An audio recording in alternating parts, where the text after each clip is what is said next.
This is America Daily, bringing you the best in truthful news updates and in-depth reports happening now.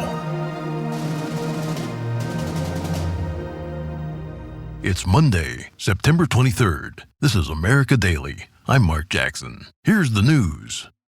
On Friday, September 20th, the United States signed an agreement that will now send some asylum seekers to El Salvador, which is considered to be one of the most violent countries in the world. The deal is one of the latest steps taken by the Trump administration to put some of the pressure on other countries to take in immigrants and help stop the flow of migrants at the U.S.-Mexico border.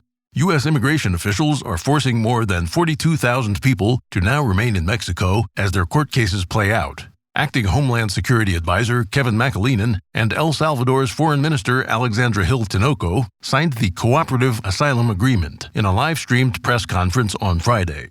There has been swift condemnation from migrant and refugee advocates towards the agreement, decrying that El Salvador is not a safe place for asylum seekers to go.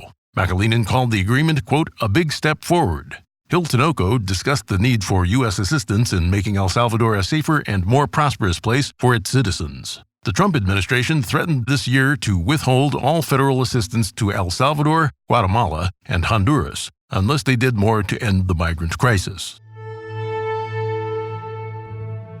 The Pentagon has announced it will be deploying U.S. troops and military equipment to Saudi Arabia and the United Arab Emirates. This is in response to an attack by Iran last weekend on Saudi Arabia's oil facilities. Defense Secretary Mark Esper said on Friday, quote, the president has approved the deployment of U.S. forces, which are primarily defensive in nature and primarily focused on air and missile defenses. He went on to say, quote, we will also work to accelerate the delivery of military equipment to the Kingdom of Saudi Arabia and the UAE to enhance their ability to defend themselves. It was not disclosed at the briefing exactly how many troops the U.S. would be sending. According to the Washington Examiner, the number is likely to be in the hundreds. The Secretary of Defense also commented, quote, despite repeated calls from President Trump to begin diplomatic talks, Iranian aggression continues to increase. In the face of this sustained malign behavior, the United States and other countries have demonstrated great restraint in hopes that Iranian leadership would choose peace and reverse Iran's deep decline into isolation and economic collapse.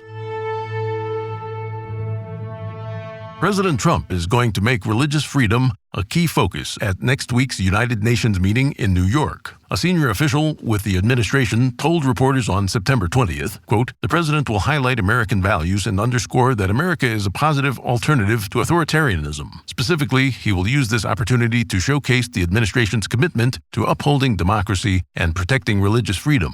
Leaders from all over the world will gather in New York next week for the 74th session of the United Nations General Assembly. The event will start on September 23rd at UN headquarters. President Trump will host the event. An official said, quote, the president is calling all world leaders to begin to just not talk about religious freedom, but to take action to acknowledge it and move forward.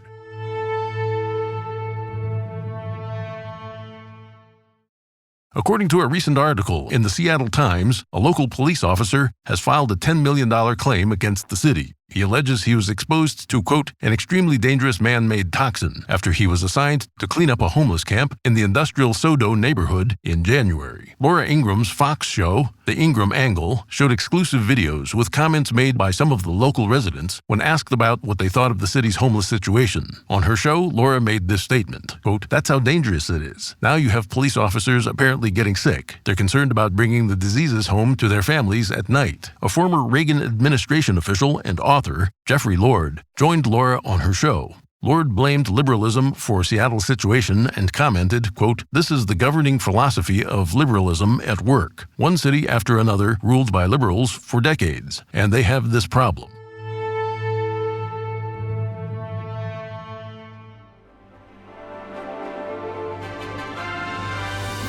Today's quote is from Aristotle. We are what we repeatedly do. Excellence, then, is not an act, but a habit.